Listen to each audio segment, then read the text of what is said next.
Hello everyone, कैसे हो friends. आशा करता हूं आप सब लोग अच्छे होंगे। दोस्तों, इस वीडियो में हम डिस्कस करने वाले हैं आरआरबी टेक्नीशियन ग्रेड 1 एंड 3 की कट ऑफ कितनी जा सकती है आफ्टर आंसर की। स्पेशली इस वीडियो में हम मुंबई जोन को डिस्कस करेंगे।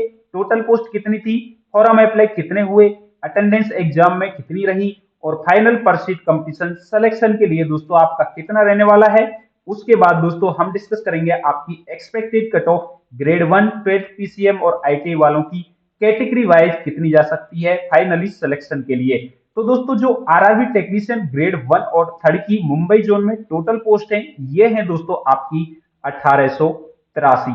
1883 दोस्तों यहां पर आपकी टोटल पोस्ट थी, जिनमें से ग्रेड 1 की अगर मैं बात करूं, ग्रेड 1 की कितनी पोस्ट थी, तो दोस्तों ग्रेड 1 वालों की टोटल पोस्ट है यहां पर 152।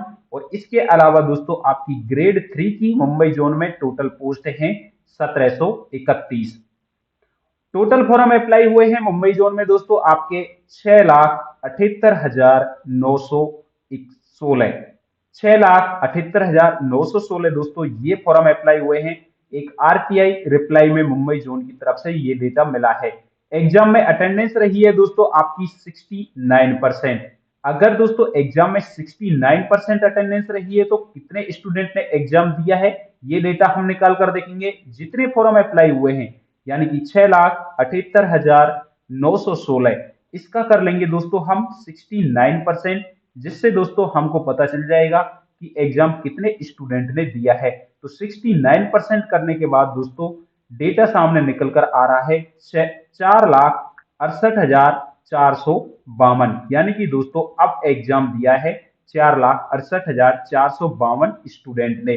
तो सिलेक्शन के लिए फाइनली पर सीट कंपटीशन अगर हम निकाल कर देखें तो कितना आता है, जितने स्टूडेंट ने एग्जाम दिया है यानी कि 4,68,452 को हम डिवाइड कर लेंगे आपकी टोटल पोस्ट 1883 से। और डिवाइड करने के बाद दोस्तों डेटा सामने निकल कर आ रहा है यहां पर 248, यानी कि दोस्तों 248 में से एक सीट के लिए एक स्टूडेंट ऐसा है जिसका फाइनली सिलेक्शन होना है। अगर दोस्तों आपको फाइनली सिलेक्शन लेना है आरआरबी टेक्नीशियन ग्रेड 1 एंड 3 में, तो दोस्तों आपको अपने से 248 कैंडिडेट को पीछे करना होगा।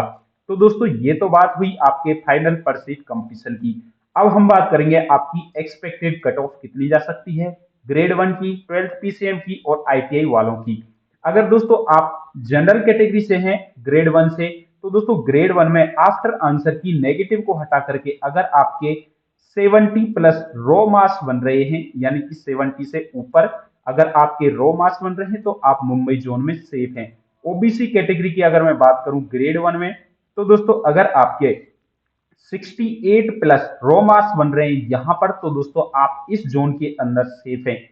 ईडब्ल्यूएस कैटेगरी की अगर मैं बात करूं मुंबई जोन में, तो दोस्तों मुंबई जोन में ईडब्ल्यूएस कैटेगरी के लिए 66 रॉ मार्क्स अगर आपका बन पा रहा है तो दोस्तों आप इस जोन के अंदर सेफ हैं।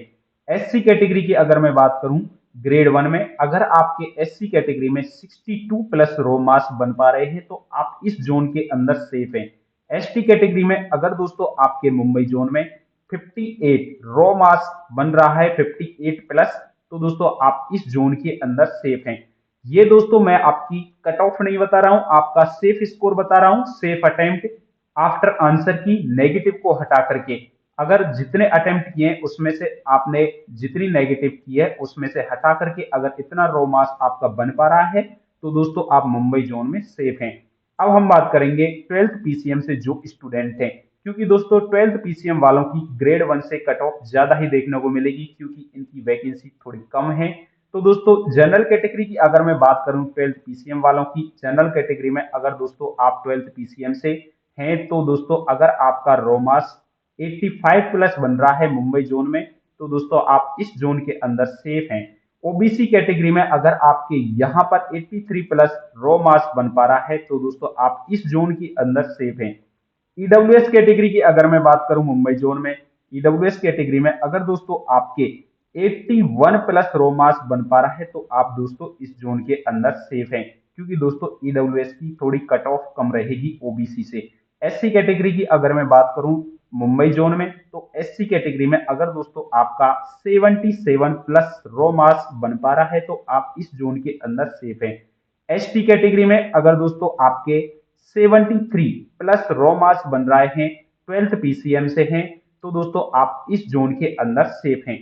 अब मैं बात करूंगा इसके अलावा जो आईटीआई से हैं, यानी कि दोस्तों इलेक्ट्रीशियन वालों की कट ऑफ कितनी जा सकती है, यानी कि इलेक्ट्रीशियन इलेक्ट्रीशियन इलेक्ट्रीशियन से हैं, कुछ स्टूडेंट फिटर से हैं, या इलेक्ट्रॉनिक्स से हैं, इलेक्ट्रॉनिक्स मैकेनिक्स से, इलेक्ट्रॉनिक मैकेनिक से हैं। तो दोस्तों इनकी जो कट ऑफ है, इलेक्ट्रीशियन, फिटर और इलेक्ट्रॉनिक्स मैकेनिक्स, इनकी कट ऑफ में थोड़ा ही अंतर देखने को मिलेगा। और इसके अलावा दोस्तों अगर आप आरएससी से हैं, तो आरएससी की कट ऑफ इनसे दोस्तों 2 या 3 नंबर ज्यादा ही देखने को मिलेगी। अगर आप इन ट्रेड से फॉर्म भरे हैं, इसके अलावा हैं आईटीआई से हैं, तो दोस्तों अगर आपका जनरल कैटेगरी में 77 प्लस रॉ मार्क्स बन पा रहा है यहाँ पर, तो दोस्तों इस जोन के अंदर आप सेफ हैं मुंबई जोन में। ओबीसी कैटेगरी में अगर दोस्तों आपके 75 प्लस रॉ मार्क्स बन पा रहे हैं, तो दोस्तों आप इस जोन के अंदर सेफ हैं। ईडब्ल्यूएस कैटेगरी की अगर मैं बात करूं, तो दोस्तों ईडब्ल्यूएस कैटेगरी की कट ऑफ थोड़ी कम जाएगी। ईडब्ल्यूएस कैटेगरी में अगर दोस्तों आपके 73 प्लस रॉ मार्क्स बन पा रहे हैं, तो दोस्तों आप सेफ हैं इस जोन के अंदर। एससी कैटेगरी की अगर मैं बात करूं, तो दोस्तों एससी कैटेगरी में मुंबई जोन से अगर आपने फॉर्म अप्लाई किया है, आफ्टर आंसर की नेगेटिव को हटा करके 69 प्लस रॉ मार्क्स बन पा रहा है आपका, तो दोस्तों आप इस जोन के अंदर सेफ है। एसटी कैटेगरी में अगर दोस्तों आपके मुंबई जोन में 65 प्लस रॉ मार्क्स बन पा रहे हैं, तो दोस्तों आप इस जोन के अंदर सेफ हैं। इसके अलावा दोस्तों मैं इसमें आपकी एक्सपेक्टेड कट ऑफ की बात नहीं कर रहा, आपके सेफ स्कोर की बात कर रहा हूं, सेफ अटेम्प्ट की बात कर रहा हूं। आपकी कट ऑफ में ही क्या कोई भी डिसाइड नहीं कर सकता जब तक दोस्तों आपका रिजल्ट नहीं आ जाता। तो दोस्तों आप रिजल्ट का वेट कीजिए। अगर दोस्तों आपकी आफ्टर आंसर की नेगेटिव को हटा करके आपके इतने नंबर बन रहे हैं, तो दोस्तों आप इन जोन के अंदर, मुंबई जोन के अंदर आप सेफ हैं। और हाँ, आपकी जो कट ऑफ है दोस्तों, आपका जो एक सेफ स्कोर है, इससे कहीं ज्यादा ही देखने को मिलेगी। वो कितनी मिलेगी ये डिपेंड करेगा दोस्तों आपके नॉर्मलाइजेशन पे, क्योंकि दोस्तों अभी आपका नॉर्मलाइजेशन होना बाकी है। नॉर्मलाइजेशन आपका होना बाकी है और नॉर्मलाइजेशन में लगभग दोस्तों आपके 8 से 12 नंबर बढ़े हुए देखने को मिलेंगे। और ये बढ़े हुए नंबर दोस्तों आपके डिपेंड करेंगे कौन सी शिफ्ट हार्ड थी, कौन सी शिफ्ट इजी थी और कौन सी शिफ्ट दोस्तों आपकी मीडियम थी। अगर दोस्तों हार्ड शिफ्ट थी, तो दोस्तों आपके लगभग 8 से 12 नंबर मिलेंगे बढ़े हुए। अगर दोस्तों आपकी शिफ्ट मॉडरेट थी यानी कि मीडियम थी, तो लगभग दोस्तों आपके नंबर 6 से 10 नंबर बढ़े हुए मिलेंगे। अगर दोस्तों आपकी शिफ्ट इजी थी इस जोन में, तो दोस्तों आपके लगभग 2 से 4 नंबर बढ़े हुए देखने को मिलेंगे आफ्टर नॉर्मलाइजेशन। तो इसलिए आपकी जो कट ऑफ है इस सेफ स्कोर से कहीं ज्यादा ही देखने को मिलेगी, क्योंकि दोस्तों आपने, आपकी एक्यूरेसी पर भी डिपेंड करती है कट ऑफ आपकी।